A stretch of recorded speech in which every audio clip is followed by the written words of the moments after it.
Bharat waste Bengal का capital है कलकत्ता। एक खातून डॉक्टर का रेप होता है। अब मैं ये बताता चलूं कि वो पोस्ट ग्रेजुएट ट्रेनिंग थी, दूसरा साल था उसका ट्रेनिंग का। 36 घंटे की ड्यूटी के बाद वो एक कॉन्फ्रेंस रूम में रेस्ट के लिए जाती है। जो उसकी बॉडी की डिटेल्स उसका पोस्टमार्टम करने के बाद सामने आई हैं, उसके जिस्म का कोई हिस्सा ऐसा नहीं था जिससे खून नहीं आ रहा था। उसकी आंखों में शीशे, वो ऐनक पहनती थी, एक एक शीशा उसकी दोनों आंखों में था, उसको अंधा कर दिया गया था। 90 डिग्री पर उसकी टांगे मुड़ी हुई थी। जो पेल्विस का हिस्सा होता है, यानी खातून का जो निचला हिस्सा होता है, वो मुकम्मल तौर पे क्रश था, टूटा हुआ था और जगह जगह से उसकी हड्डियां टूटी हुई थी। उसे गैंग रेप का निशाना बनाया गया था। जो तफसीलात मैं आपको आगे वीडियो में बताने जा रहा हूँ वो इस कदर तकलीफ दे और हैरान कुन है कि वो मोदी के पूरे डिजिटल इंडिया पर सवाल उठाती है। अल जजीरा समेत पूरे भारत में का मीडिया अब इस पर शोर मचा रहा है, पर स्ट्राइक पर है। भारत को मफलूज किया गया है मुकम्मल तौर पर जब तक इंसाफ नहीं मिलेगा। और बतौर डॉक्टर मैं साथ खड़ा हूँ। भारत के और पूरे दुनिया के डॉक्टर्स के ये जुल्म की इंतहा है। और किसी भी खातून के साथ ये हो जाना, गैंग रेप के वाकयात भारत में पहले भी बड़े कॉमन है। मैं भी बिना कुंडी लगाए सोती, काश मैं भी लड़का होती। मैं भी झल्ली बनकर दौड़ती उड़ती, सारी रात दोस्तों के साथ फिरती, काश मैं भी लड़का होती। कहते सुना है सबको, लड़की को पढ़ाओ लिखाओ मजबूत बनाओ, और जब पढ़ लिख कर डॉक्टर बनती, मेरी माँ ना खोती उसकी आंखों का मोती, काश मैं भी लड़का होती। भारत एक ऐसा मुल्क है जहाँ हर रोज on average 90 rape cases report होते हैं। ये मैं नहीं कह रहा, ये अल जजीरा की 2022 की रिपोर्ट का कहना है। उसी मुल्क में ये दिल दहला देने वाला वाकया होता है। 31 साला मेडिकल इंटर्न को पुरतशद्दुद रेप का शिकार बनाया गया, जिसमें उसके जिस्म की कोई हड्डी नहीं बची, कोई हिस्सा ऐसा नहीं बचा जो सीवियर इंजरी का शिकार ना हो। आंखों से, मुंह से और तमाम नाजुक आज़ा से खून बह रहा था। ये केस है 31 साला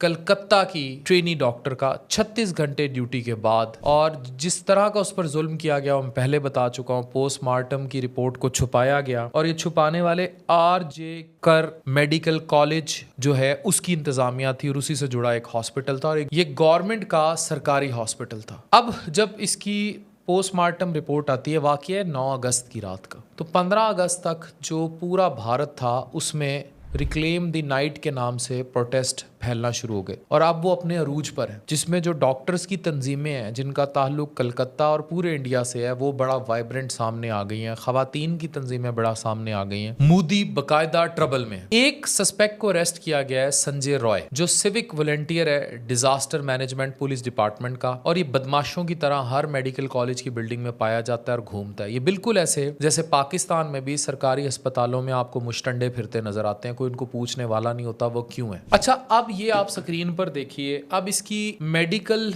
डिटेल्स जो भी हों, लेकिन इस बात को इंडियन मीडिया बहुत ज्यादा उठा रहा है। वो ये कहता है कि सिर्फ एक सस्पेक्ट को पकड़ा गया और इसी एक सस्पेक्ट के जरिए जो है बाकियों को छुपाया जा रहा है, और उसने मान भी लिया है कि उसी ने ही रेप किया था, संजय रॉय ने। लेकिन ऑटोप्सी रिपोर्ट में उस खातून के जिस्म से जो तौलीदी मादा निकला है, जिसको हम सीमन कहते हैं, वो 150 ग्राम, जबकि एक इंसान मैक्सिमम 15 ग्राम तक सीमन प्रोड्यूस कर सकता है। ये आप अपना स्क्रीनशॉट देख सकते हैं। मैं ये जो डिटेल्स दिखा रहा हूँ स्क्रीन पर, ये बिल्कुल बावसूख जराए से शेयर की जा रही हैं। इसका मतलब यह है कि कम से कम रेप करने वालों की तादाद 10 से तो ज्यादा थी, क्योंकि कुछ सीमन जाया भी हुआ होगा। यानी 10 से 15 लोग थे जिन्होंने कलकत्ता की उस डॉक्टर को रात कॉन्फ्रेंस रूम में ना सिर्फ पुरतशद्दुद जिनसी तशद्दुद का निशाना बनाया, बल्कि उसका मुसलसल रेप करते रहे, जिसमें उसकी आंखों के अंदर तोड़ा गया शीशा, उसका पेल्विस तोड़ा गया, उसकी टांगे उल्टी कर दी गईं, उसके जिस्म की हड्डियां तोड़ी गईं, हर तरह से उस पर जुल्म किया गया और 150 ग्राम तौलीदी मादा यानी सीमन उसके जिस्म में छोड़ा गया। मोदी के डिजिटल इंडिया का दिखावा पुराने इंडिया को बदल नहीं सका। वो वाकयात, वही जुल्म, वही दोहराए जा रहे हैं। इंडिया में डॉक्टर्स का शदीद प्रोटेस्ट जारी है और ये इंडिया में इंडिपेंडेंस की रात शुरू हुआ, इसको रिक्लेम द नाइट कहा गया जैसे इसकी ऑटोप्सी रिपोर्ट सामने आई।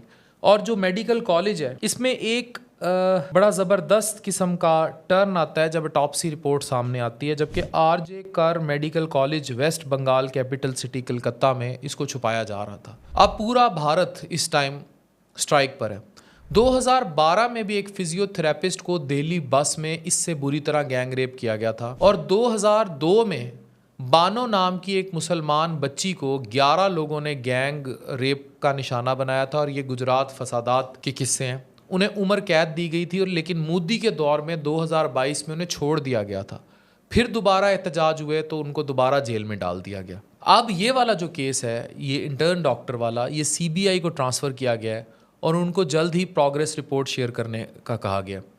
सवाल वही है कि ये गैंग रेप्स कब तक होते रहेंगे, कब भारत खड़ा होगा इन सारे सवालों के जवाब देने के लिए। आज भी भारत और थर्ड वर्ल्ड कंट्रीज़ को ख़वातीन के लिए सबसे मुश्किल मुल्क माना जाता है। उस बच्ची की कैफियत जज कीजिए जब उसको 10 से 15 या 20 भेड़िए नोच रहे होंगे, खा रहे होंगे और उस पर जुल्म कर रहे होंगे। ऐसा तशद्दुद तो कोई जानवर भी नहीं करता। खुद सोचिए।